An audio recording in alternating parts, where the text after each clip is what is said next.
burdened by a traumatic past, and after serving time in a military prison for a dishonourable crime, former Canadian Army Recon Officer Burke is given a second chance to redeem himself by Canada's counterintelligence apparatus in Ottawa.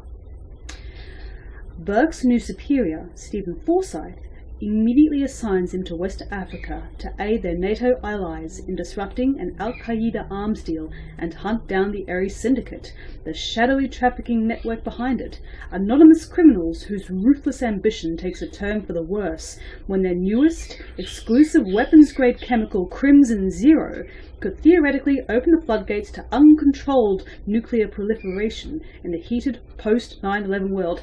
It's a spy book.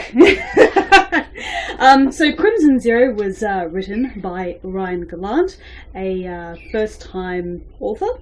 Now, he has a major appreciation for the spy genre because the guy grew up on 80s movies and softcore pornography and James Bond. So but now, I'm personally not much of a spy novel person. That's primarily because I don't read a lot of them, and I know I should.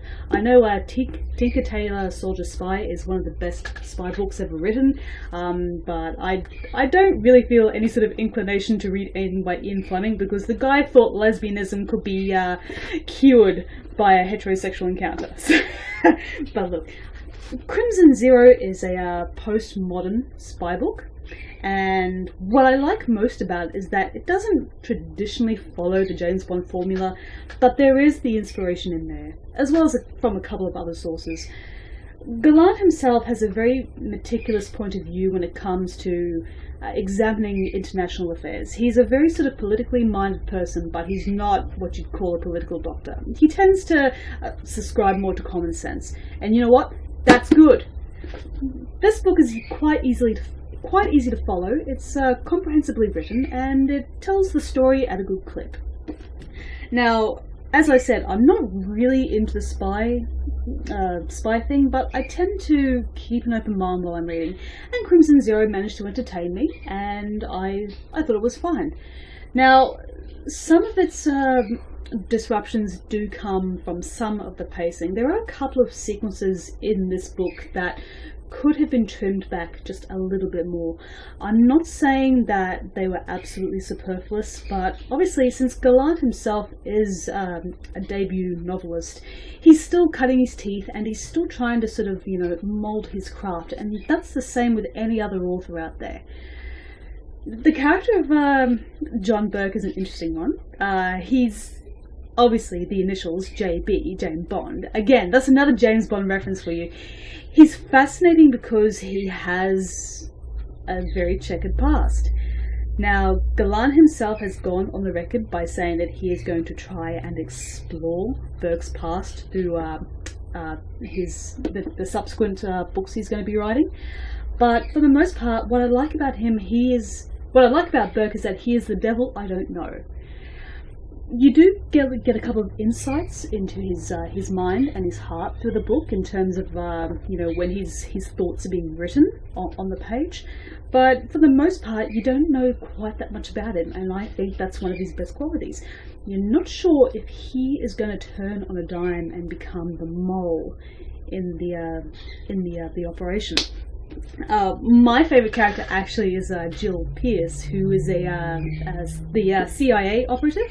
She is a very sort of straightforward and very direct character. She does not fall back onto the token badass bitch approach. She has her own concerns. There's this really good passage of which she is on a mission, like in Africa, and she is being concerned about the mission and how it will turn out, and she also starts to think about what could happen to her if she's captured, like if she's raped and killed.